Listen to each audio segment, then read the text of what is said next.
एक समय की बात है। एक शहर में एक स्कूल था। एक दिन हमेशा की तरह बच्चे उस स्कूल में जा रहे थे। सब बच्चों की प्रेयर के बाद क्लास भी शुरू हो गई थी, पर बस एक क्लास से बहुत ही शोर आ रहा था। शोर सुनकर साथ वाली क्लास की टीचर अपने क्लास के बच्चों को बिल्कुल भी पढ़ा नहीं पा रही होती। हद हो गई है इन बच्चों की। पता नहीं ये साथ वाली क्लास की टीचर क्या कर रही है जो बच्चे इतना शोर मचा रहे। अभी जाकर देखती हूँ। उस क्लास की टीचर साथ वाली क्लास में जाकर देखती है तो वहां कोई टीचर ही नहीं होती, इसलिए बच्चे शोर मचा रहे होते हैं। शोर किस लिए कर रहे हो तुम सब? और तुम्हारी टीचर कहाँ है? मैम, हमारी मैम आज आई ही नहीं है। अच्छा, मैं अभी देखती हूँ कि वो क्यों नहीं आई अभी तक, पर तब तक तुम लोग बिल्कुल भी शोर नहीं करोगे। टीचर स्टाफ रूम में जाकर पता करती है कि 5th क्लास की टीचर क्यों नहीं आई। मैम, उन्होंने तो रिजाइन दे दिया है, वो अब नहीं आएंगी। अब अगले दिन स्कूल में इंटरव्यू शुरू हो जाते हैं। इंटरव्यू में एक बड़ी ही सुंदर सी लेडी टीचर को जॉब के लिए अपॉइंट किया जाता है। अब अगले दिन से वो ज्वाइन भी कर लेती है। सारे बच्चे नई टीचर को देख बड़े ही खुश होते हैं। उनके मन में ये भी आ रहा होता है कि पता नहीं नई टीचर डांटती है या नहीं, पर फिर भी बच्चे बड़े खुश होते हैं। बच्चों, आज से मैं आपकी क्लास टीचर हूँ। मेरा नाम मधु है और आज से मैं ही आपको पढ़ाऊंगी। Okay ma'am. देखो बच्चों, मुझे अपनी क्लास में किसी तरह का शोर, बदतमीजी और कोई भी शैतानी नहीं चाहिए। सब बच्चे अच्छे से पढ़ाई करेंगे, वरना मैं पनिशमेंट दूंगी। बच्चों को लगता है कि सभी टीचर तो ऐसे ही बोलती हैं, तो इसमें डरने वाली कोई बात तो है नहीं। टीचर बच्चों को पढ़ाना शुरू कर देती है। बच्चे बड़े ध्यान से पढ़ भी रहे होते हैं, पर तभी शीना, जो कि खिड़की के पास बैठी होती है, उसे खिड़की पर एक गिलहरी दिख जाती है। शीना का ध्यान अब पढ़ाई से हटकर उस गिलहरी पर चला जाता है। अरे शीना, क्या इस गिलहरी को देखे जा रही है? मैम कुछ लिख रही है बोर्ड पर, पहले उसे तो कॉपी में उतार ले। अरे वो मैं तेरी कॉपी से उतार लूंगी, अभी मुझे इसके साथ खेलने दे। वैसे भी मैम बोर्ड की तरफ देख रही है, उन्हें क्या पता मैं क्या कर रही हूँ। सारे बच्चे अपनी अपनी कॉपी में काम उतार लेते हैं। टीचर अब पलटती है और सारे बच्चों पर एक नजर घुमाती है। शीना, अपनी कॉपी लेकर आओ। शीना तो इतना सुनकर ही घबरा जाती है, क्योंकि उसने तो कॉपी में एक शब्द भी नहीं लिखा होता। जी मैम, मैं? हाँ तुम्हारा नाम ही शीना है ना? पर आपको कैसे पता मैम? आपने तो हमारे नाम पूछे ही नहीं। मुझे सब पता चल जाता है। अब वहां खड़ी होकर क्या कर रही हो? जल्दी से कॉपी लेकर आओ। शीना डरते हुए अपनी कॉपी टीचर के पास लेकर जाती है। टीचर उसके हाथ से कॉपी लेती है तो उसमें एकदम खाली पेज होते हैं। टीचर शीना को एकदम गुस्से से लाल आंखों से देखती है। मैम वो मैम सॉरी, अब वो मैम मेरे हाथ में दर्द था इसलिए मैंने कुछ नहीं लिखा। हाथ आगे करो। Ma'am sorry ma'am, please ma'am sorry. मैंने कहा हाथ आगे करो। शीना डरते हुए अपना हाथ आगे करती है कि तभी नई टीचर उसके हाथ पर डंडा उठाकर मारना शुरू कर देती है। शीना की चीख निकल पड़ती है और सभी बच्चे ये देख बहुत ही ज्यादा डर जाते हैं। अगर जो मुंह से आवाज निकाली तो इससे भी बुरी सजा दूंगी, समझी? आगे से ऐसा नहीं होगा मैम, गलती हो गई, सॉरी मैम। शीना के हाथ टीचर मार मार कर बुरे कर देती है और उसके बाद वो उसको धमकी देती है। अगर जो मेरी शिकायत स्कूल या घर पर किसी से की तो पता है ना मैं क्या करूंगी? नहीं मैम, मैं किसी को नहीं बताऊंगी। अचानक लंच ब्रेक की घंटी बज जाती है। सब बच्चों को चैन की सांस मिलती है। टीचर के जाने के बाद सब बच्चे बात करने लगते हैं कि आखिर उनको कैसे पता चला कि शीना ने काम नहीं किया है, जबकि उनका मुंह तो बोर्ड की तरफ था। वो उसकी बहुत बुराई भी करते हैं। उन्होंने तो कभी इतनी बुरी टीचर देखी ही नहीं होती।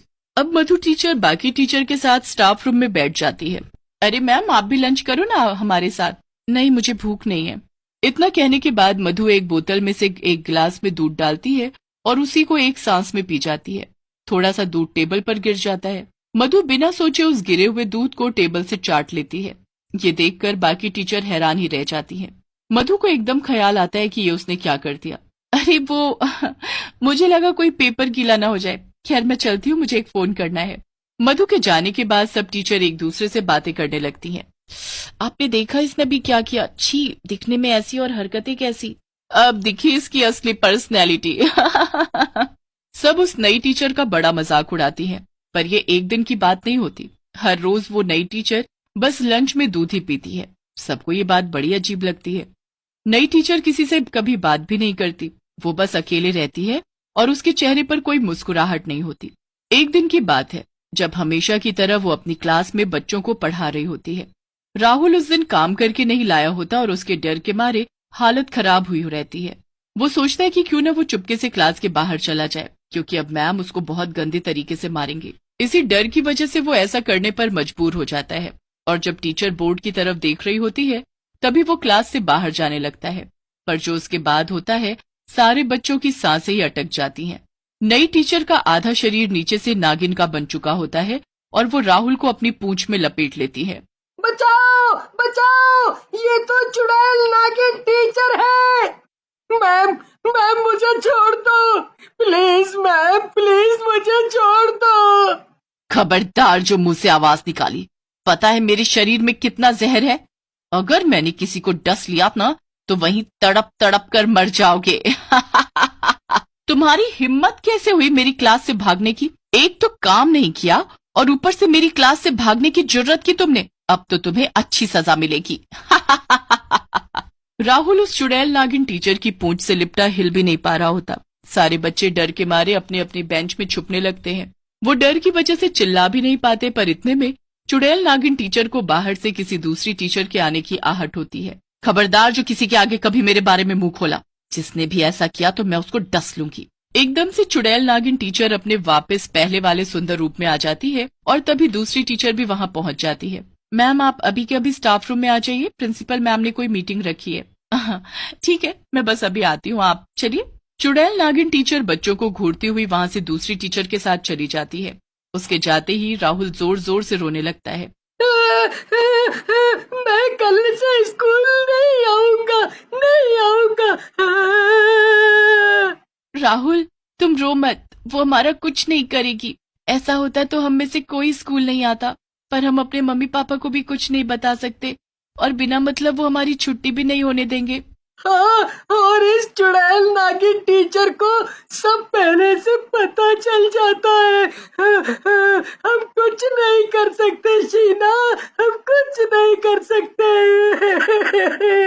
राहुल बहुत रोता है और उसके साथ बाकी बच्चे भी बहुत ही परेशान होते हैं कि आखिर वो क्या करे। कुछ दिन ऐसे ही निकल जाते हैं और फिर बच्चों की 3 दिन की छुट्टियां पड़ जाती हैं। ये मत सोचना कि तुम मुझसे बच जाओगे, 3 दिन बाद तुम यही होंगे मेरे पास। 3 दिन की छुट्टी पड़ते ही बच्चों की खुशी का कोई ठिकाना ही नहीं होता। वो इतने खुश होते हैं जैसे पता नहीं उन्हें क्या ही मिल गया हो। पर जैसे ही 3 दिन पूरे होते हैं, सब बच्चे स्कूल जाने के नाम पर रोने लगते हैं। बड़ी मुश्किलों से सबके माता पिता उनको स्कूल भेजते हैं। स्कूल जाने के बाद उनको उसी चुड़ैल नागिन टीचर का सामना करना पड़ता है। आ गए मेरे प्यारे बच्चों, चलो चलो चलो जल्दी से अपना काम निकालो। कुछ बच्चों का काम पूरा ही नहीं होता तो बस उन बच्चों को वो पहले की तरह अपनी पूंछ में लपेटकर पूरी क्लास में घुमाने लगती है। वो उनकी इतनी बुरी हालत कर देती है कि बच्चे उठने के काबिल भी नहीं रहते और वहीं जमीन में गिर जाते हैं। उस दिन बच्चों के साथ चुड़ैल सबसे ज्यादा बुरा करती है। बच्चे तो बस छुट्टी होने का इंतजार करने लगते हैं। फिर अगले दिन बाल दिवस होता है और सभी बच्चों को ग्राउंड में बुलाया जाता है। प्रिंसिपल ने बच्चों के लिए कुछ मनोरंजन के इंतजाम भी कर रखे होते हैं। बच्चे बड़े मजे से सब देख ही रहे होते हैं और आखिर में एक सपेरा बच्चों को सांप का खेल दिखाने लगता है। सपेरे को देख मधु बेचैन हो उठती है। सपेरा बीन बजाता रहता है और थोड़ी देर में ही मधु झूमने लगती है। झूमते झूमते वो सपेरे के पास पहुंच जाती है और चुड़ैल नागिन में बदल जाती है और नाचने लगती है। हे भगवान, ये क्या है? ये तो चुड़ैल नागिन है। ये सब क्या हो रहा है? इन 3 दिनों की छुट्टियों में स्कूल की हर क्लास में कैमरा लगाया गया था। मैंने उस चुड़ैल को इस कैमरे में देख लिया था और प्रिंसिपल को बताया। इसने इतने दिनों से बच्चों को बहुत ज्यादा परेशान किया हुआ है। आज इस चुड़ैल नागिन को पकड़ने के लिए इस सपेरे को बुलाया गया है। ये सपेरा मेरा कुछ नहीं कर पाएगा, कोई मुझे नहीं पकड़ पाएगा। सपेरा बीन बजाता चला जाता है और चुड़ैल नागिन खुद को नाचने से रोक ही नहीं पाती। नाचते नाचते वो इतनी मगन हो जाती है कि वो कब सपेरे के पिटारे में चली जाती है उसे पता भी नहीं चलता।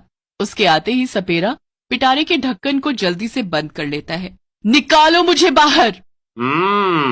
अब तो इस पिटारे से कभी बाहर नहीं आएगी। बहुत दुखी कर लिया तूने मासूम बच्चों को। सपेरा उस पिटारे को अपने साथ ले जाता है। उसके बाद उनकी पुरानी टीचर स्कूल वापस आ जाती है, जिसे बच्चे खुशी से गले लगा लेते हैं।